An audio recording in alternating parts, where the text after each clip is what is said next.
Noong panahon ni Pancho Villa, Flash Elorde, at lalo na sa rurok ni Manny Pacquiao, default ang Pilipinas kapag usapang Asian boxing.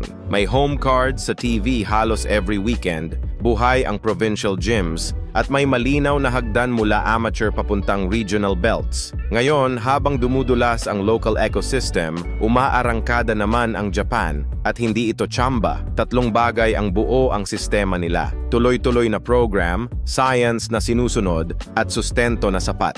Maaga pa lang nakaplat ang ruta ng atleta sa school tournaments at corporate-backed gyms. Ang promotions nila marunong maghabi ng tamang matchmaking, kaya dumarami ang ring minutes bago sumalang sa world stage. Sa atin, kadalasan short notice ang tawag, kulang ang oras sa tamang timbang at game plan, at napipilitang sumugal para sa purse. Resulta, nauunahan tayo sa timing, composure, at recovery. Sa Japan, science ang batayan ng bawat galaw. May strength and conditioning coach, may nutritionist, may recovery protocol, sleep tracking, controlled weight cut, at periodization, una strength, susunod power, tapos speed, hindi sabay-sabay. May punch count at video breakdown para tukuyin kung anong anggulo papasok ang left straight at anong exit ang ligtas pagkatapos ng combo. Sa atin, puso at sipag ang default pero kulang sa datos. Bihira ang precise na load management. Hindi laging alam kung kailan mag-deload.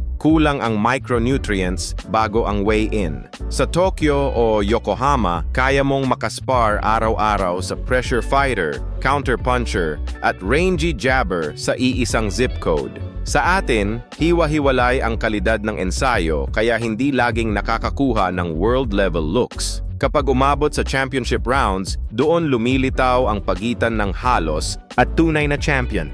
May usapin din ng sustento at market. Malakas ang domestic TV at streaming sa Japan, kaya kaya nilang mag-host ng home court title fights. Ibig sabihin, kontrolado nila ang PETSA, spar partners at recovery. Hindi sila naghahabol ng visa, jet lag, o huling oras na palit venue. Hinog ang star step by step.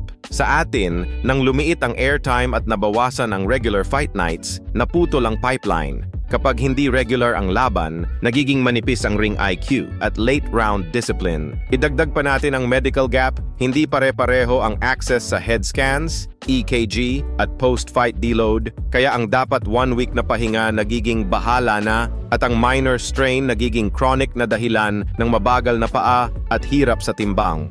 At nandyan ang kultura ng disiplina. Sa mga Japanese gym, nakalog ang timbang at sleep kahit off-camp. Sa atin, madalas sa simula ng camp pa lang humahabol. Hindi ito kakulangan ng tapang. Kakulangan ito ng formal na habit na suportado ng system at sponsors. Paano babawi ang Pilipinas? May pag-asa pa bang bumalik ang dating sigla? Kung sistemang buo ang itatapat natin sa tapang na meron na tayo, ano sa tingin ninyo ang unang hakbang na dapat unahin? Calendar, medicals, o training hub? Drop ninyo ang thoughts at proposals sa comment section. Gawin nating crowdsourced ang comeback blueprint ng Pinoy boxing.